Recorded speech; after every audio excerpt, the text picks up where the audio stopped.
Welcome back to Radio Entrepreneurs. I'm Jonathan Freedman, and our next guest up is Jim Farrell, president of PR First. Jim is a reporter for Radio Entrepreneurs. Always good to have you on. Hey, Jonathan, it's good to see you again. Thanks for having me.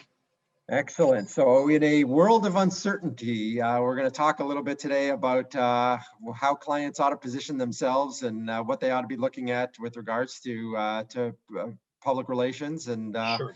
give us some thoughts and some tips. Okay, for sure. I think if 2020 taught us all anything, it's, be prepared for the unexpected. When you think back to a year ago and how we all thought 2020 would roll out, it was anything but what we expected. Several months into it, a lot of businesses found themselves very quickly needing to change the whole trajectory of what they did. So they were having people working remotely, that they were having clients that they had to reassure that they could handle their business. Just everything kind of went haywire in a sense. And so sideways, as they say. Yeah, absolutely. And so we spent a lot of time in the early months of 2020 working with our clients and helping them to communicate the real basic strategies to their client base, and also internally to their stakeholders, their employees.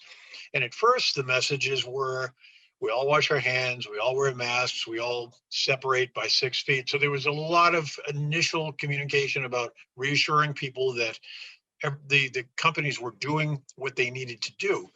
But then along the way, as people got used to that, it then became a question of, well, how do I communicate? How do I reach out and ask for business without sounding like I'm trying to take advantage of a horrible situation? How do I communicate my message? And what we told our clients, and tell anyone, is basically what you say is very important, and how you say it is even more so. So we would tell people, be very, very, be direct, be positive where you can be somewhat upbeat and supportive, because certainly we all get drowned by negative headlines and news, and you couldn't watch a cable channel for more than 10 minutes without thinking the world was going to end in 2 weeks. So part of what we schooled our clients on was to try and find those nuggets of optimism, those messages of hope. And basically, it's perfectly okay to promote goods and services. A lot of companies pivoted what they were doing. One of our clients out in the Midwest, in fact, teamed up with a distillery that typically did what distilleries do, and they switched their whole operations. So they were making a hand sanitizer. So we thought that was a good positive message for them to get out.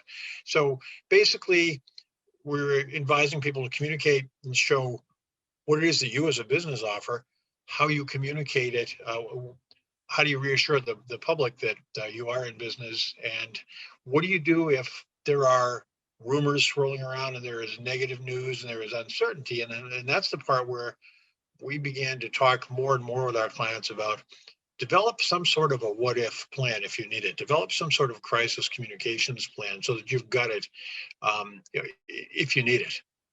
So I think a lot of what I'm hearing you talk about is there's the as we often talk about in terms of thought, is perception, right? Mm-hmm. Yes. And as a company needing to get ahead of what that perception is. We've heard time and time again the phrase perception is reality.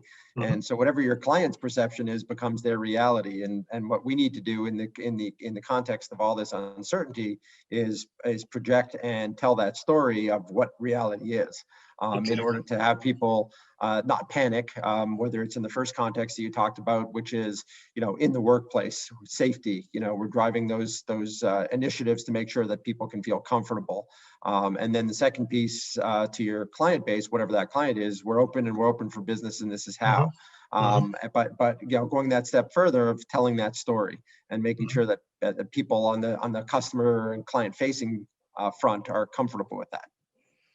Yes, and for most businesses, the news media, at least on the business level, the local regional level, has had a strong interest in hearing stories from companies about how are you coping during this? How are you surviving? What are you doing differently?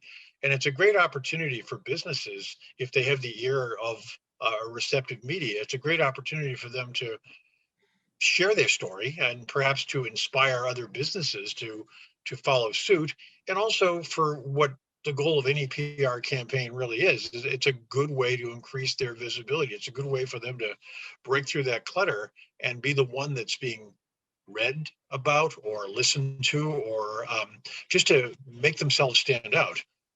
And there's so much going on. We all know that in the face of adversity, entrepreneurs tend to be the first to pivot and to bring their organizations, forth and have the ability to continue, whether it's servicing their existing clients or finding new clients. But you're absolutely right. There's so many stories and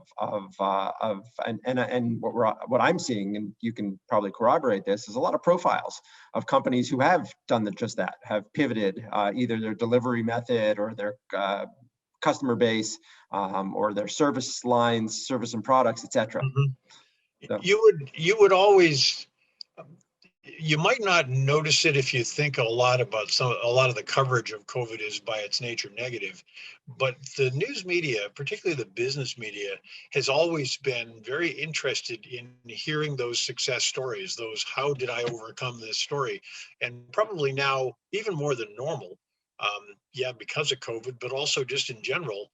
They love to hear stories of success. We all want to see businesses succeed, and it's a great opportunity for any business out there that's got a unique story to get the ear of some people who will help tell it, because not only will it be good for the business itself, but it's great for all of us. It's great. We can all I think we're all suffering from COVID fatigue, and I think hearing the stories of how people are powering through it is inspirational in addition to everything else. Absolutely, and I think, as you said, there's so many nuggets. And I noticed also, I'm not one that tunes into the national media all that often, but even if you look at the nightly news, they've tried to fit in these segments of positivity at the end. I know a lot of them have, sort of not only profiling heroes, but also companies that are either, made in the USA or, keeping people employed or, keeping families, from strangling one another at home by innovative products, exactly. Those types of things. And there's so much of that's going on. And, I'd imagine, your clients and advice for businesses is to try and identify and see some of those nuggets and get an opportunity to be in the profile. Absolutely. And it doesn't even necessarily need to be out in the news media. That's where we want it to go for them. But even talking among their peers at networking groups and in business meetings, any chance that anytime someone says something or offers some kind of positive news, it spreads like wildfire. It's great. It's what we all need. And, this is, I think if I were going to offer advice to any of your viewers in terms of if you're someone who wants to do it yourself, if you're looking to get the word out about your business more, I would say, as you just said, Jonathan, talk about what you're doing that's positive, what you're doing that's making a difference. And it could be that you're delivering meals to a homeless shelter. It could be that you have some special internship that you're bringing in for people who are looking for work. Whatever it is, whatever you're doing, that this is a good time to tell that story. You touch on something that I find interesting, because I've seen a number of these. Let's go to the large multinational company. The War Measures Act that requires them to go and produce ventilators or things of that nature. And is there a concern? And I want to take it from a PR professional's perspective. Is there a concern that when companies jump in and do these, call them right things, righteous things, for the benefit of everybody, does it sound self-serving when they're creating the PR? I think about a story last week that I saw about somebody who's a pretty high profile and went out and picked up the tab or left large tips all over the place, and for about 24 hours we didn't know who it was. And I'm not going to go to the specific personality. And then 24 hours later we know who it is, and you wonder, is there a, it's a great move obviously in helping out a lot of people, but is it there for the PR only? So does the consumer become skeptical? They can't. That can happen. I mean, I jokingly say that no good deed should go unpublicized, and I half mean that. I think a lot of companies, it's pretty easy to tell when a company does something for the right reasons. And they do it because they want to do it. I think that, not to plug my industry particularly, but having someone else say it about you is always a little softer than you going out and saying it yourself. But I do think that people respond to charitable acts, to philanthropic acts by businesses. And so I think the reward for it far outweighs the risk. You may always find someone who will say, oh, they just did it for the headlines. But if you look at a company has a long history of doing these kinds of good things, it makes sense. As an example, we have a client down here on this, well, they're based on the South Shore, but they have locations throughout New England. And what they've done for 40 years, they're a company that is they own convenience stores and gas stations, and they've made a longstanding practice of hiring individuals who are IDD, intellectually and developmentally disabled. They've even hired former prisoners who've gone through a rehab program, and they do it. They don't do it for the headlines. I mean, we've certainly gotten them some publicity for it, but they do it because in their core, in their culture, that's what they want to do. And I think people can pick up on that, and they know that. And I think now we really need to hear those kinds of stories more than ever. No, that's really interesting. So it's got to be core to your fabric of your organization and part of what you believe in. Mm-hmm. And then it's okay to tout it away.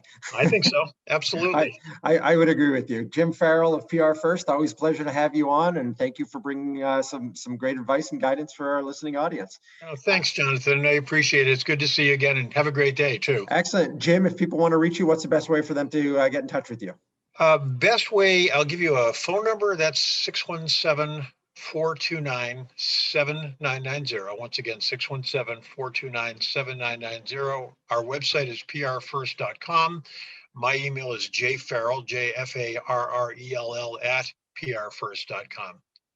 Excellent. Our guest again has been Jim Farrell, president of PR First. Always a pleasure to have you on. And we'll be right back with another segment on Radio Entrepreneurs. Thanks, Jonathan. Bye.